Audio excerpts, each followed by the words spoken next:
Ya, 3 hari yang lalu, hari Sabtu, ada perdebatan antara saya dengan Kores Kristus. Seorang yang bernama Kores Kristus.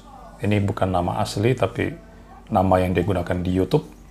Dia adalah polemikus Muslims, dan sebetulnya perdebatan itu sudah direncanakan lama oleh Kores, karena sejak November 2020 ya, 6 November 2020, dia sudah menghubungi saya untuk mengajak berdebat. Tapi karena waktu itu saya tidak serius menanggapi, saya tidak menggubrisnya, saya hanya mengarahkan perdebatan itu kepada Pak Deking Gadas. Waktu itu saya minta Kores untuk mempasangkan antara Pak Deking Gadas dengan Ustadz Menakem Ali untuk berdebat. Tapi rupanya Kores tidak mau untuk menjadi penghubung di antara keduanya, sehingga dia maunya berdiskusi dengan saya. Nah, kemudian saya cuekin, tapi terus menghubungi saya ya di WA waktu itu sejak November 2020, kemudian masuk bulan Januari 2021 dia masih menghubungi saya. Lalu bulan Juni, Juli tetap menghubungi saya. Dan akhirnya karena saya juga melihat di YouTube begitu banyak perdebatan yang dilakukan oleh Kores, dia menantang atau berdebat dengan para pendeta dan sebagainya, dan dia mengklaim dia menang di sana dan sudah menundukkan orang-orang Kristen. Akhirnya saya merasa ya saya perlu juga untuk menerima tantangan dia. Lalu saya mengajak dia untuk melakukan diskusi ya. Dan itu sudah kami lakukan 3 hari lalu pada hari Sabtu. Tema diskusi kami itu adalah seputar tentang penyembahan kepada Tuhan Yesus Kristus. Dan sebetulnya awalnya Kores memberikan sebuah teks ya. Saya meminta dia agar di dalam debat tersebut kita tidak boleh lari ke Quran. Jadi saya hanya mau fokus di dalam membahas Alkitab. Saya minta temanya apa, dan Kores memberikan tema, yaitu tentang mengapa Islam tidak menyembah manusia Yesus. Lalu saya katakan dia, jangan pakai Quran ya, pakai Alkitab. Dan karena itu saya minta dia teks Alkitab. Mulanya dia memberikan sebuah teks, tapi kemudian dia mengganti teks itu. Sementara saya tetap menggunakan teks saya, dan saya tidak menggantinya. Nah, kemudian kami merencanakan diskusinya hari Sabtu lalu, dengan bersama-sama dengan Kores. Kemudian pada waktu itu kami berdebat. Topiknya tentang penyembahan kepada Kristus. Memang ada dua sudut pandang di sana. Menurut Kores, ya Yesus Kristus memang disembah, tapi penyembahan yang dilakukan kepada Kristus itu tidak spesial. Kenapa? Karena orang-orang lain juga disembah. Kami memang sama-sama percaya bahwa Yesus itu disembah. Bisa disembah, tapi itu bukan sesuatu yang spesial, karena orang-orang di luar Yesus pun disembah menurut Kores. Sementara saya mengatakan bahwa secara khusus dalam konteks ayat yang digunakan oleh Kores dalam Matius 4 ayat 10 itu merupakan ayat yang khusus yang membicarakan penyembahan atau proskuneo kepada Allah. Dan dalam konteks pengertian proskuneo seperti itu tidak boleh dikenakan kepada yang bukan Allah. Dan saya sudah membuktikan itu dalam diskusi tersebut. Nah, ini bukan sebuah review, tapi saya akan memberikan catatan sedikit terhadap satu hal yang saya tidak bisa jawab ketika dalam perdebatan tersebut, yaitu ketika dia mengatakan menyerang tentang kata Tritunggal yang katanya tidak ada dalam Alkitab. Karena katanya tidak ada, maka sebetulnya orang Kristen tidak boleh percaya tentang Tritunggal. Lawang katanya tidak ada. Nah, kemudian saya menjawabnya, dan saya menyerang balik dia dengan meminta konsistensi terhadap kata tauhid yang juga tidak ada dalam Quran. Lalu mengapa orang Islam menggunakan Quran? Mereka menggunakan Quran karena ya konsep, menurut mereka memahami konsep itu, konsep tauhid itu. Jadi sekalipun katanya tidak ada, tapi mereka tetap gunakan. Padahal menurut saya, kata tauhid itu tidak ada. di dalam Al-Quran. Lalu mengapa Kores menggunakan kata tauhid itu? Ya kan? Kemudian dia menjawab, dan jawabannya menarik karena Kores mengatakan kata tauhid itu ada di dalam Quran. Waktu itu saya tidak menjawab balik karena itu babak yang kedua, sehingga langsung diakhiri dan langsung masuk sesi tanya jawab dan closing statement. Bagaimana jawaban dari Kores terhadap serangan saya tentang kata tauhid itu, dan bagaimana jawaban saya tentang serangan Kores yang mengatakan bahwa karena Tritunggal itu tidak ada di dalam Alkitab, maka orang Kristen seharusnya tidak usah percaya Tritunggal. Mari kita lihat videonya ini. Jangan cuma berhenti di ayat itu, lanjut lagi ke arah ayat selanjutnya. Baru penafsirannya betul. Istilah Tritunggal, dua natur, tidak tertulis di Alkitab. Tuhan menjadi manusia tidak tertulis. Siapa bilang Tuhan menjadi manusia ada di dalam Yohanes 1? Yohanes pasal 1 ayat yang ke-14. Yohanes 1 ayat ke-14 dikatakan firman itu telah menjadi manusia. Itulah inkarnasi. Memang inkarnasi tidak ada tertulis, tapi itu merupakan kesimpulan istilah yang dimunculkan untuk merangkum ajaran di dalam Alkitab. Inkarnasi muncul. Karena apa? Logos tadi yang adalah Allah menjadi manusia di ayat 14. Jadi itu nggak ada, memang nggak ada. Ini Kores ini ngikut-ngikut Joshua Tewu dan orang-orang Wanos itu ya. Tritunggal nggak ada. Ngapain kalian menyembah Tritunggal, percaya Tritunggal? Memang istilahnya nggak ada. Tapi ajarannya, konsepnya ada. Tritunggal, 3 pribadi. Allah, Bapa itu Allah, Anak Allah, Roh Kudus Allah. Tercatat di Alkitab, Bapa adalah Allah. Jelas sekali itu. Yesus adalah Allah. Ibrani 1:8, tahtamu ya Allah. Bapak menyebut Yesus adalah Allah. Roh Kudus juga Allah, dalam Kisah Rasul juga disebut Roh Kudus adalah Allah di sana. Jadi 3 pribadi, kenapa? Karena satu bisa berkomunikasi dengan yang lain, yang satu bisa mengutus yang lain, itu namanya pribadi. Nah, Tritunggal nggak ada, tapi konsepnya ada. Dan dari seluruh konsep itu lalu kita kumpulkan, lalu kita Bapak gereja menciptakan satu istilah Tritunggal. Untuk apa? Untuk menjelaskan konsep yang ada dalam Alkitab. Jadi walaupun istilah nggak ada, tapi kalau ajarannya ada, kenapa kita tidak percaya istilah itu? Sama seperti Muslim mengatakan sunat katanya. Harus sunat. Muhammad sendiri nggak sunat. Tauhid. Tauhid itu nggak ada di Al-Quran. Coba tunjukkan mana istilah tauhid itu. Sementara kalian percaya kepada tauhid. Mana ayat yang mencatat tentang tauhid? Nggak ada. Tapi karena konsep kalian memang mengarah ke sana, maka muncullah istilah tauhid itu. Jadi itu yang saya tekankan. Walaupun dari istilahnya, tapi konsepnya ada, kita harus percaya itu. Waktu selesai. Ya. Menarik. Jadi Pak Albert tetap saja pada posisinya. Saya pikir Bung Kores sudah dapat poinnya bahwa seterusnya di bawah malah bukan orang Yahudi yang salah kaprah gitu. Dan ini bukan bermaksud demikian menurut Bung Albert. Terus poin yang kedua adalah Tritunggal itu menurut Bung Albert ada, walaupun bukan tertulis, karena tidak ada tulisan tertulis di sana. Itu merupakan kesimpulan sederhana, itu kesimpulan valid dari Alkitab gitu. Nah, kemudian Bung Albert meneruskan dengan melakukan yang disebut dengan reductio ad absurdum atau logical ad hominem, yaitu membuktikan bahwa konsistensi Bung Kores dipertanyakan karena ternyata tauhid pun tidak ada tertulis dalam Al-Quran, tapi orang Islam percaya pada tauhid padahal tidak tertulis. Maka ini menunjukkan, dengan reductio ini menunjukkan standar ganda menurut Bung Albert. Menurut Bung Albert ini standar ganda. Kok minta Alkitab harus terus tertinggal, kenapa tidak ada tauhid dalam Al-Quran, padahal itu dipercaya. Jadi ini semacam menunjukkan standar ganda dengan teknik reductio ad absurdum ya, untuk teman-teman yang tidak tahu teknik ini. Oke, silakan Bung Kores, ini yang terakhir. Sebelumnya kita mau sampaikan dulu, apakah mau ditambahkan satu putaran untuk ini atau cukup terakhir Bung Kores ini? Bung Albert, Bung Kores? Kalau ada poin baru bisa ditambah, tapi kalau nggak ada, saya lihat ini nggak ada poin baru.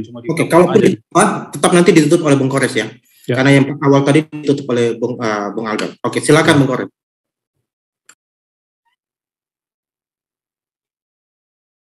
Ya, thank you ya. Ini jadinya apa?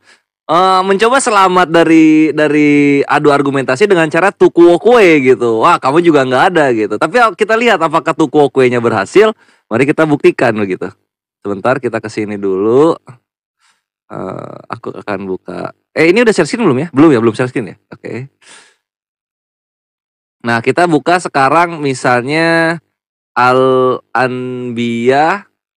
Apakah tauhid tertulis di sini atau tidak? Nah, ini ya.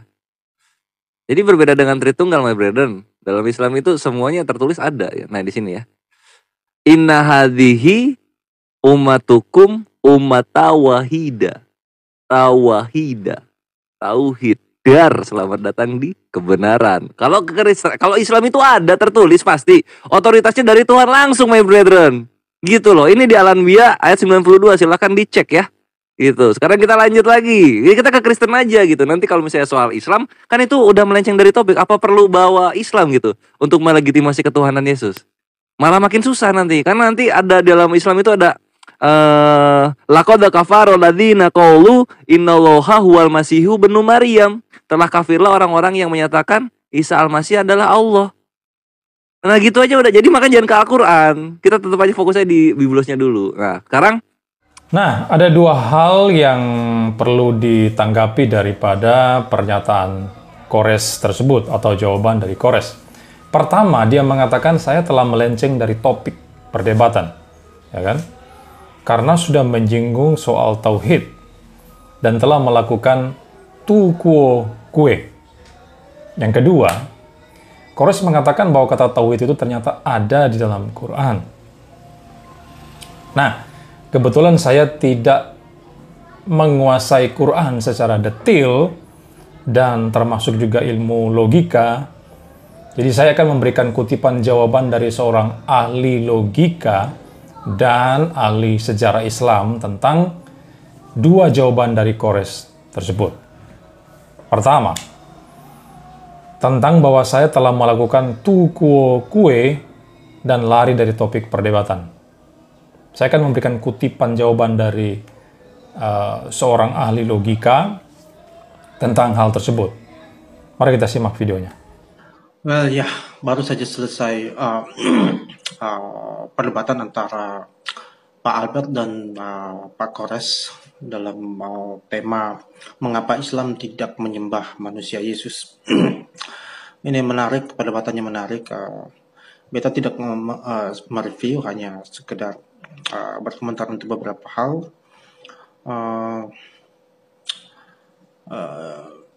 Yang pertama, perdebatan ini beta bersyukur berjalan cukup baik dan kedua pendebat cukup tidak keluar dari role yang beta inginkan, walaupun tentu saja belum sebenarnya sesuai apa yang beta mau gitu sebenarnya, tapi karena ada beberapa hal yang harus dimaklumi. Itu yang pertama. Yang kedua, ada hal menarik ketika Bro Albert melakukan reductio ad absurdum, yang beta sebut sebagai reductio ad absurdum, yaitu karena ketika Kores mengatakan bahwa Tritunggal tidak tertulis Alkitab, Bro Albert pun mengatakan bahwa kalau tauhid pun tidak, jadi menggunakan reductio. Jadi jangan standar ganda menuntut Tritunggal, tapi ternyata tauhid juga tidak tertulis.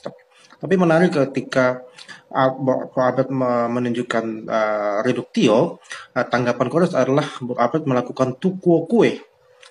Ini cukup, tapi dia tidak menjelaskan di sana apa itu tu quo, maksudnya kenapa melakukan tu quo kue itu seperti apa. Tapi nampaknya yang dia maksud adalah karena tu quo kue itu sebenarnya adalah karena engkau melakukan sesuatu A, maka engkau jangan menegur sesuatu A tersebut. Misalnya kalau Anda merokok, ya jangan tegur orang agar jangan merokok gitu. Tu quo kue seperti itu.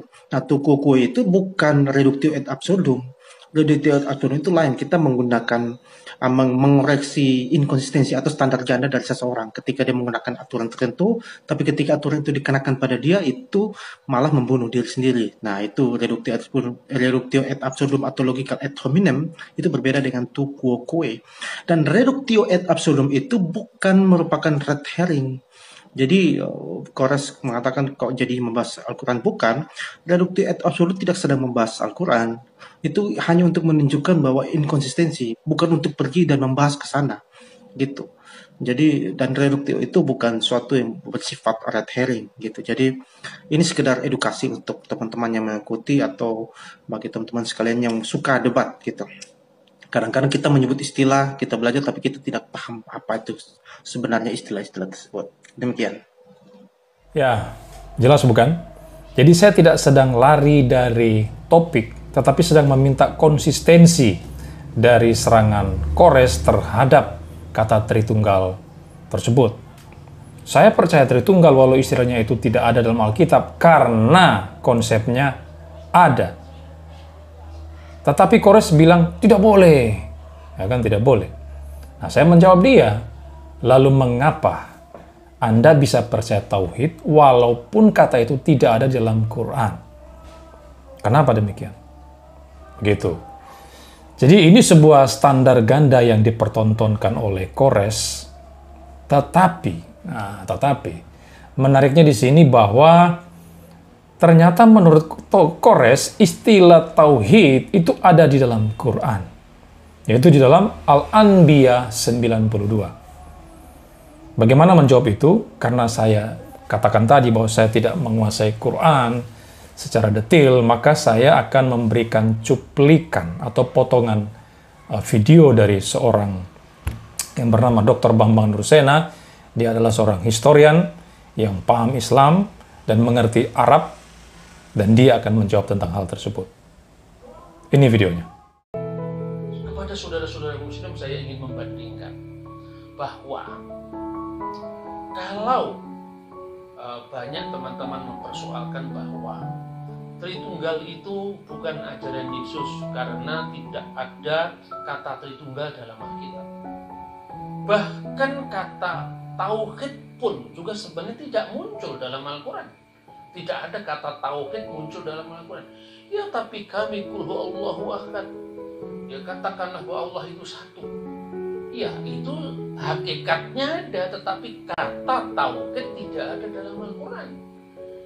Kata itu muncul ya 100 tahun lebih, bahkan 200-300 tahun setelah Nabi Muhammad. Misalnya yang saya tahu ya, itu kata tauhid muncul dalam tulisannya Junaid al-Baghdadi yang meninggal kira-kira abad 10 Masehi, tahun 910 ya, yang mengatakan ungkapan yang terkenal at-tauhidu ifradul qadim minal muqdas.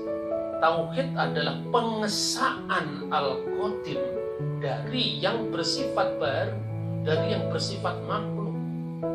Nah, ungkapan tauhid ini adalah ungkapan yang sah dalam menggambarkan ajaran Islam, seperti juga ungkapan Trinitas adalah ungkapan yang sah dan valid ketika menggambarkan ajaran Kristen. Nah, bagaimana Kores? Anda sudah lihat? Jadi bahwa ternyata menurut Dr. Bambang Nursena, kata tauhid itu nanti muncul setelah Muhammad tidak ada. Yaitu kapan? Sekitar 200 atau 300 tahun setelah itu. Baru kata itu muncul. Baru kalian menggunakan kata itu. Nah, saya akan perjelas dengan menunjukkan surah Al-Anbiya ayat 92 tersebut. Saudara lihat ini suratnya di sini ya. Saudara lihat di sini. Ternyata tidak ada kata tauhid dalam teks tersebut. Yang ada itu adalah kata wahidatan. Dan sebelum kata wahidatan itu adalah umat tahu. Jadi umat tahu wahidatan. Katanya muncul begitu. Tidak ada sama sekali kata tauhid di sana. Dan kalau saudara melihat Quran di interlinear Quran kata per kata di sini ya, saudara lihat di sini. Kata yang muncul di situ adalah wahidatan, bukan tauhid. Tidak ada sama sekali tauhid. Dan wahidatan itu diterjemahkan di sini adalah one. Wahidatan itu artinya one, satu. Sebelum kata wahidatan itu adalah umat tahu. Ya. Umat tahu. Artinya apa? Religion. Atau umat atau agama. Jadi yang wahid itu, yang satu itu adalah umat itu, religion, agama itu, satu agama itu. Itu sama sekali tidak bicara tentang tauhid. Oke, jadi di sini kita melihat bahwa Kores Kristus telah melakukan satu hal, yaitu apa? Penipuan. Di sana dia mencoba menipu dengan mengatakan kata tauhid itu ada dalam Quran, tapi faktanya itu tidak ada. Kata itu sama sekali tidak ada. Tapi dia mau mencoba menipu para penonton yang tidak ngerti bahasa Arab. Ya, dia sama seperti si Menachem Ali, ya, mentang-mentang ada sebuah kata yang mirip, ya kan, dengan apa itu kata waktu dia bilang Menachem waktu dia mengatakan Yesus itu disalib telanjang, kiton, ya, ada kitona di situ. Mentang-mentang kata kiton itu mirip dengan kata hitan, sunat. Pada akhirnya dia mengatakan bahwa Yesus disalib telanjang karena ada kemiripan vokal, kemiripan vokalisasi. Sama dengan si Kores ini, mentang-mentang kata wahidatan yang sebelumnya ada kata umatan, ya, umat tahun. Lalu dia menyambung kata tau di kata terakhir umat tau itu dengan kata wahidatan. Jadi tawahid. Mentang-mentang kata bunyi katanya itu mirip dengan tauhid, lalu dia mengklaim itulah kata tauhid. Padahal sudah terbukti menurut Dr. Bambang Nursena dan menurut data yang saya buka tadi dalam Quran, kata by kata itu, interlinear Quran itu sama sekali tidak menunjukkan hal tersebut. Maka sekali lagi kesimpulannya adalah apa? Kores Kristus telah melakukan dusta dan penipuan di sini. Dan saya menasihati agar Kores berlaku jujur di dalam berdebat atau berdiskusi, ya. Karena mengakui kesalahan itu tidak membuat seseorang terlihat buruk sekali. Tidak sebetulnya. Justru sebaliknya, mengakui sebuah kesalahan itu adalah tindakan yang bagus, tindakan yang terpuji, yang jujur, yang fair, karena dia berani mengakui kesalahan. Justru itu adalah tindakan yang bagus, dan orang kan akan respect kepada Anda. Justru kalau Anda menutupi sebuah kesalahan dengan melakukan penipuan, itu yang tidak bagus. Bukan hanya berdosa di hadapan Tuhan, tapi engkau akan mengalami penghakiman secara sosial oleh banyak orang. Ini saran saya, sehingga semoga Kores bisa menerima saran ini dan ke depan supaya bisa lebih baik lagi dalam berdiskusi.